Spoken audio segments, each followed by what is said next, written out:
this door before I kick it down. Open the door. Hey everyone, welcome back to the Checkered Sky channel where we dive into true crime stories. Today, we're stepping into a case that shook a small town in Northamptonshire, UK. A story that's equal parts heartbreaking and haunting. This is the story of Marta Chmielecka, a 31-year-old woman whose life ended far too soon, leaving a community grappling with questions and a family forever changed. Picture this: October 19th, 2021, a crisp fall day in Kettering, a quiet market town in Northamptonshire. Wood Street, lined with modest homes and guest houses, hummed with the usual rhythm of daily life. Neighbors chatting, cars rolling by, kids heading home from school. But just after midday, that calm shattered. Northamptonshire Police received a call about a welfare concern at a property on Wood Street. A family member hadn't heard from their loved one in days, and something felt off. Officers arrived, expecting maybe a routine check. Instead, they forced their way into a rented room and found a scene that would launch one of the town's most chilling crime investigations. Marta was dead. The room, small and cluttered, held secrets that would take months to unravel. What had happened here? And why had Marta, a woman described as exceptional by those who knew her, met such a tragic end? The police sealed off the street, and neighbors watched in stunned silence as forensic teams moved in. Detectives zeroed in on a critical window: the night of October 15th, 4 days before Marta's body was found. Neighbors like Andre Oliveira, who lived nearby, told reporters they'd never seen anything like this in Kettering. Another resident, Marcus Sharman, said the news left him stunned. Wood Street was supposed to be safe, a place where nothing big ever happened. The police promised answers, but for now, all they had was a name, Marta Chmielecka, and a mystery that was only beginning to take shape. In reconstructing the chronology of the last hours of Marta's life, investigators used surveillance footage that became an important piece of evidence in the case. So, who was she? Marta was a vibrant, kind, and independent woman whose life touched so many. Let's piece together her story, the one she was writing before it was cut short. Marta grew up in Bydgoszcz, a bustling city in northern Poland known for its riverside charm and tight-knit communities. Her family described her as exceptional, full of life, always smiling, and quick to lend a hand. Marta had a knack for making people feel seen, whether it was helping a neighbor with groceries or spending hours chatting with friends over coffee. Her brother and sister-in-law, who later spoke at her inquest, said she was the glue in their family, someone who never needed to be asked for help. She was just there, ready to step in. In Poland, Marta was close to her parents, especially her father. Friends called her a daddy's girl, not in a spoiled way, but because of the quiet, unshakable bond they shared. She'd call him just to talk about her day, and he'd listen, proud of the confident woman she was becoming. Marta also adored her brother's kids, her nieces, and took her role as their aunt seriously. She'd spoil them with little gifts, play games, or just sit with them, listening to their stories. Her family said she had a natural warmth, the kind that made everyone feel like they mattered. Marta was in her mid-20s, living in Poland, when she met Paweł Chmielecki. Paweł, a few years older, was charming, confident, and had a passion for cars, especially BMWs, which he loved showing off. Marta was drawn to his energy. Friends later recalled that they seemed like a good match at first. Marta's outgoing nature complemented Paweł's more reserved demeanor. They bonded over shared interests, music, weekend trips, and dreams of a bigger life beyond Poland's borders. For Marta, who was always curious and ambitious, Paweł represented a partner who shared her desire to explore new horizons. Their relationship moved quickly. By 2016, after a couple of years together, they were ready to take the next step. On July 29, 2016, Marta and Paweł married in a small but joyful ceremony in Bydgoszcz. It was a day filled with family, laughter, and Polish traditions. Marta's family, especially her father, who adored her, was thrilled to see her happy. The couple settled into married life, renting a place in Bydgoszcz and building a routine. For a while, it looked like the life Marta had envisioned, stable, full of love, and pointed toward a bright future. But Marta and Pavel had bigger plans. Both wanted more than Bydgoszcz could offer: a chance to grow, earn better money, and experience a new culture. In 2017, they made a bold decision. They'd move to England. Kettering, a modest town in Northamptonshire, became their destination, partly because Marta's brother and his family had already settled there. The move was a leap of faith. They packed up their lives, said tearful goodbyes to their families, and arrived in the UK with high hopes. Kettering, with its quiet streets and close-knit Polish community, felt like a place where they could start fresh. They rented a place together, explored the town, and began carving out a new life. They enjoyed their new home with trips out, going for walks and visits to cafes and bars, a local news report later noted, capturing those hopeful days. At first, the move seemed to strengthen their bond. Marta threw herself into life in Kettering, finding work and making friends, while Pavel also settled into a job. They'd host dinners for Marta's brother and his kids, with Marta playing the doting aunt, always ready with a game or a treat. Social media posts from the time showed them smiling, arms around each other, with captions about new adventures. But behind those curated moments, cracks were forming. Pavel, who'd always been a bit possessive, started showing a controlling side that Marta hadn't seen as clearly in Poland. He'd question where she was going, who she was with, and why she was spending time with new friends. Marta, fiercely independent, didn't take well to being micromanaged. She wanted to live her life, not just exist in Pavel's shadow. As months turned into years, Pavel's jealousy grew. He wasn't just protective, he was obsessive. Marta's social circle in Kettering's Polish community was expanding, and she was thriving, meeting new people, and rediscovering her confidence. But Pavel couldn't handle it. He'd text her constantly, demanding to know her plans, and sometimes show up unannounced at places where she was hanging out. Friends noticed Marta seemed less herself around him. Her usual spark dimmed. She'd brush it off, saying Pavel was just stressed or adjusting to life in England, but those close to her saw the strain. Marta was always smiling, her family later said, but they admitted privately that she'd confided in them about Pavel's behavior, hinting at arguments that left her feeling trapped. The tension wasn't just emotional, it turned physical. Court records later revealed 3 documented incidents of Pavel's aggression toward Marta, one in August 2020, another at Easter 2021, and a third in September 2021, just weeks before the tragedy. These weren't isolated moments. They were part of a pattern. Marta, who'd always been strong-willed, started to fear the man she'd once loved. She'd tell friends she didn't recognize Pavel anymore, that his jealousy was suffocating her.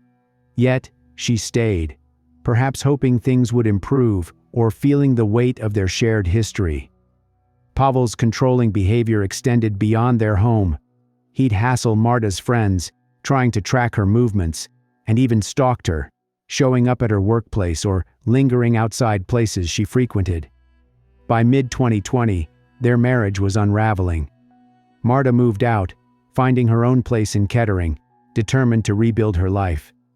She was coming out of her shell, posting on social media about personal growth. Just 5 days before her life ended, she shared a photo with a caption in Polish. "One of the worst mistakes a person can make is wasting years of life waiting for another person to change or develop." It was a bold statement, a declaration of her intent to move forward. She was dating again, forming a new relationship with a work colleague, and planning a future that didn't include Pavel. But Pavel wasn't ready to let her go. He kept texting, calling, and trying to insert himself into her life, even as she distanced herself. Marta repeatedly messaged Pavel, begging him to leave her alone. The police, as they later investigated, found evidence of Pavel's relentless pursuit. He'd send messages that swung between pleading and threatening, refusing to accept that Marta was done. Her family, especially her brother and sister-in-law, noticed her growing unease. She'd visit them, still the loving aunt to their kids, but there was a heaviness in her eyes. She was trying to break free, but Pavel's shadow loomed large. As October 2021 approached, Marta was at a turning point.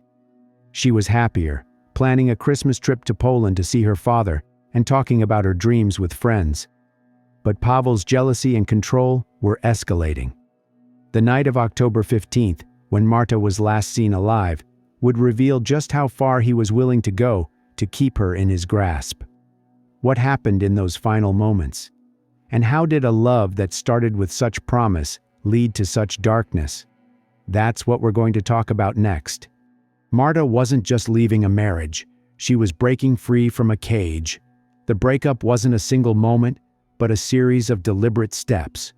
Marta began by distancing herself, limiting contact, and avoiding places where Pavel might show up. She confided in her brother and sister-in-law, who lived nearby, about her plans to divorce Pavel in Poland, where their marriage was registered. She'd already started gathering paperwork, a process that required coordination with lawyers back in Bydgoszcz.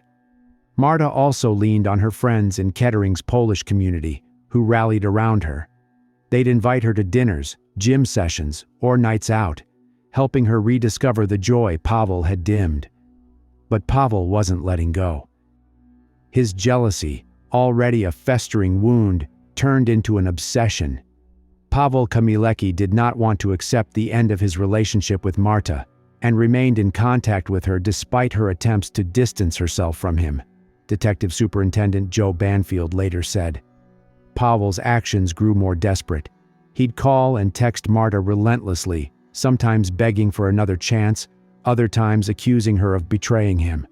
When she blocked his number, he'd use different phones or contact her friends, pressuring them for information about her plans. He'd show up at her favorite cafes or linger near her workplace, hoping to catch her off guard. Marta's friends noticed her growing unease. She'd glance over her shoulder when out, as if expecting Pavel to appear. Pavel's behavior crossed into stalking. He'd follow Marta from a distance, watching her movements, and once trailed her from her workplace to a friend's house, only leaving when her friend confronted him. Marta told her brother she felt trapped, like Pavel was everywhere. By October 2021, Marta was thriving despite Pavel's shadow. She was planning a Christmas trip to Poland to see her father, excited about her mother's visit to Kettering, and enjoying her new relationship. On Friday, October 15th, she spent the evening socializing with friends, laughing and texting as they shared drinks at a local spot. She left around 10:40 p.m., dressed sharply, her usual confident self. But that night, something went wrong. Marta didn't show up for work on Monday, October 18th, which was unlike her. Her colleagues, used to her punctuality, raised the alarm, and her brother grew worried when she didn't answer his calls. The final straw came when Marta's family received a text from her phone that didn't sound like her. It was oddly formal, lacking her usual warmth, as if someone else had written it. Her sister-in-law, sensing something was terribly wrong, suspected Pavel's involvement, given his history of controlling behavior. On Tuesday, October 19th, she went to Pavel's rented room on Wood Street. When no one answered the door, her fear intensified. She called 999, reporting her concerns for Marta's welfare and mentioning Pavel's past aggression. Northamptonshire Police responded quickly, dispatching officers to the address for a welfare check. What they found was devastating. Officers forced their way into Pavel's room, breaking down the door. Inside, they discovered Marta's body, lifeless, wrapped in a blood-stained duvet. She'd suffered 32 sharp force injuries, including wounds to her neck, face, shoulders, and chest, with defensive wounds on her right hand showing she'd fought back. Beside her lay Pavel, bleeding heavily from up to 9 self-inflicted wounds to his throat. You have 60 seconds to open this door before I kick it down. Open the door! Pavel!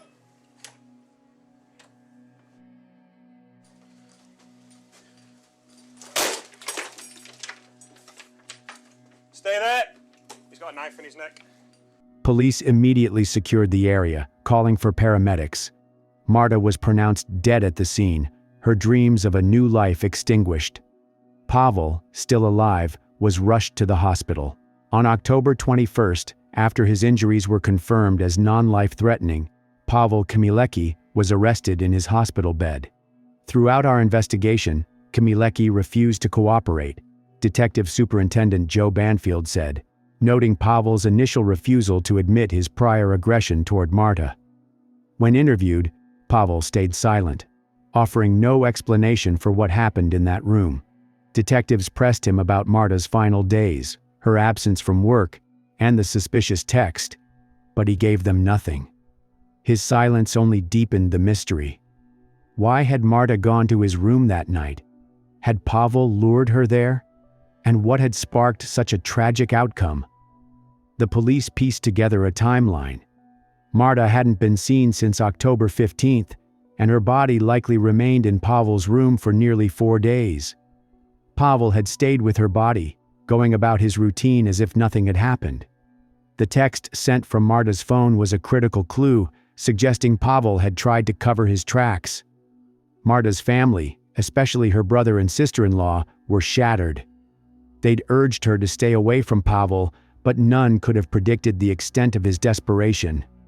Now, we're diving into the critical evidence that cracked this true crime case wide open.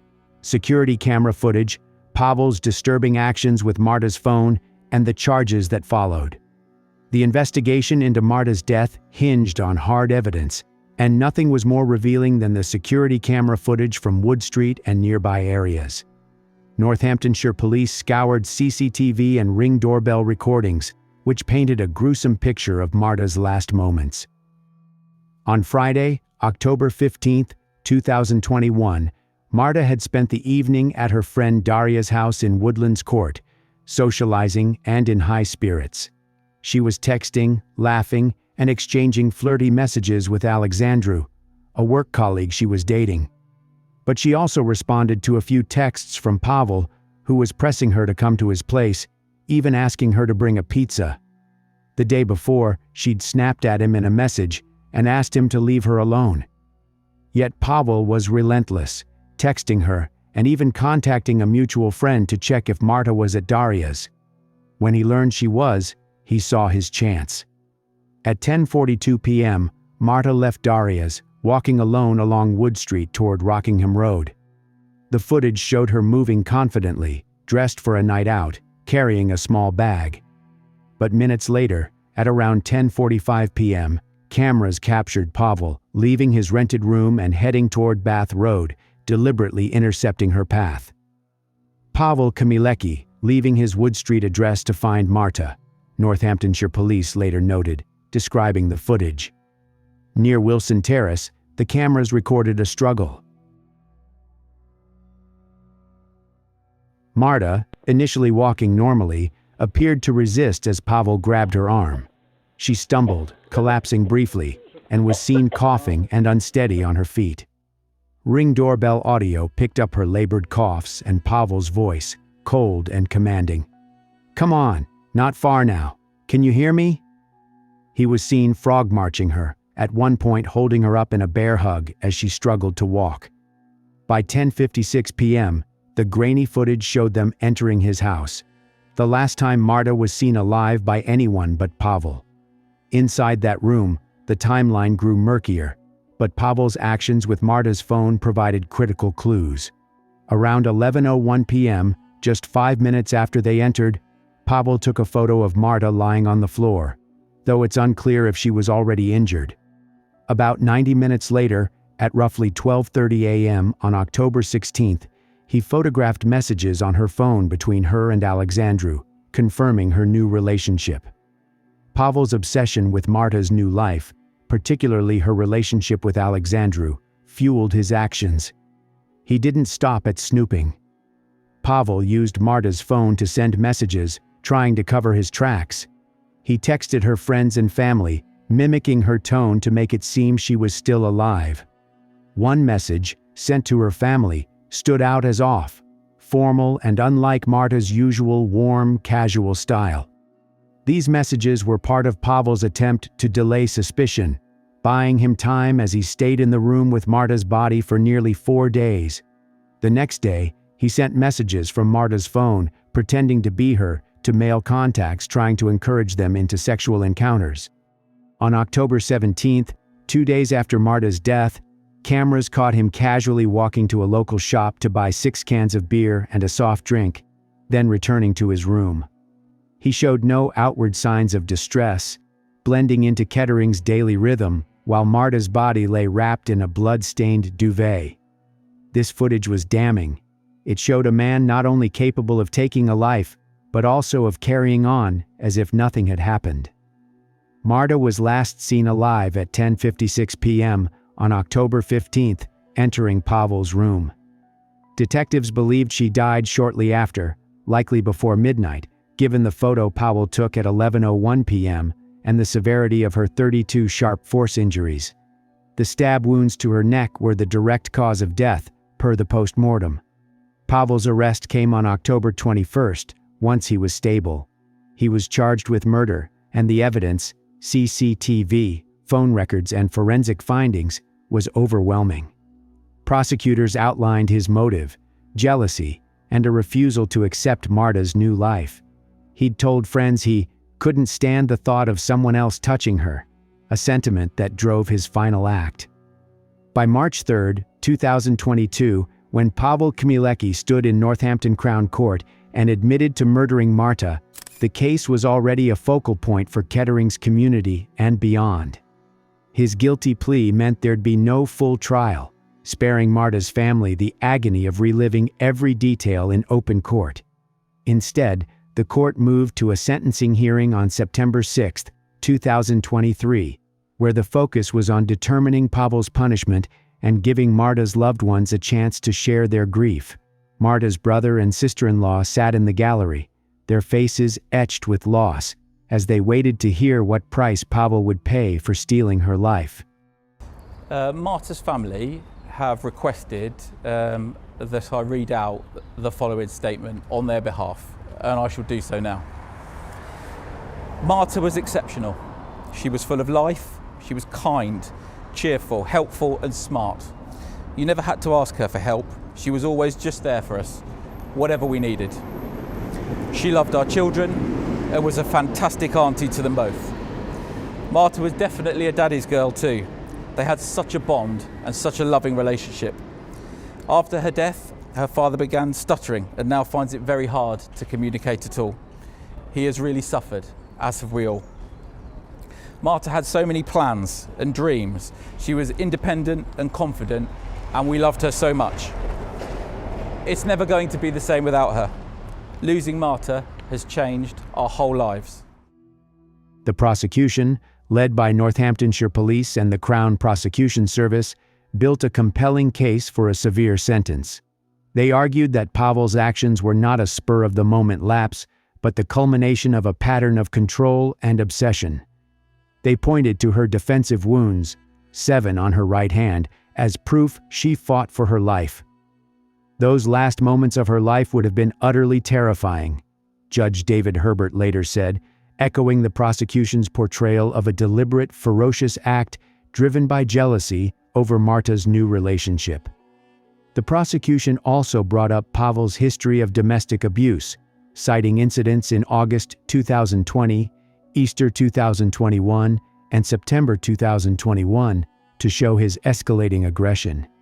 In 2020, he had come to the shop in Rockingham Road where she was working and confronted her about her relationships with other men.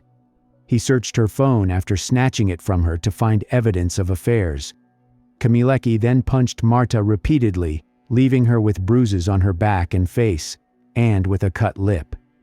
The police were called, and she made a statement that was later withdrawn. Chmielecka apologized to his wife as part of a community resolution process. In September that year, she left him, but the harassment continued with phone calls and messages. The following year in Easter 2021, he became aggressive at a family party, pushing her about. 3 months before her death, he tracked down Marta at the Warren pub. He grabbed her arm and was intimidating towards her. The following month, he was reported for harassment. Marta lived in fear, telling friends she worried Pavel would kill her. Her attempts to break free, moving out, planning a divorce in Poland, and begging him to leave her alone, were met with relentless stalking and manipulation, like the deceptive texts he sent from her phone to delay suspicion. The prosecution stressed Pavel's lack of remorse. He stayed with Marta's body for nearly 4 days, casually buying beer, and initially denied his abusive past, trying to control the court process. They pushed for a life sentence with a substantial minimum term, arguing that Pavel's actions warranted no leniency. The defense, representing Pavel, had little room to maneuver given his guilty plea and the overwhelming evidence. With an interpreter assisting the 40-year-old, they acknowledged the gravity of his crime, but argued for a shorter minimum term. They claimed Pavel's actions were impulsive, driven by emotional turmoil over the end of his marriage and Marta's new relationship. The defense suggested he was devastated by the breakup, pointing to his self-inflicted wounds as evidence of remorse or mental distress. They argued that while the attack was horrific, it wasn't premeditated in the sense of a long-planned scheme, and Pavel's guilty plea spared the family a trial. But these arguments landed weakly against the prosecution's evidence of Pavel's calculated stalking and the brutality of the attack. On September 6, 2023, Judge Herbert delivered the verdict. Pavel Chmielecki was sentenced to life imprisonment with a minimum term of 18 years and 4 months. It was a sustained and ferocious attack born entirely out of anger and jealousy, the judge said, addressing Pavel directly. He emphasized Marta's fear, noting, "It's clear from the evidence that Marta did not feel safe with you and was concerned that you would end up killing her."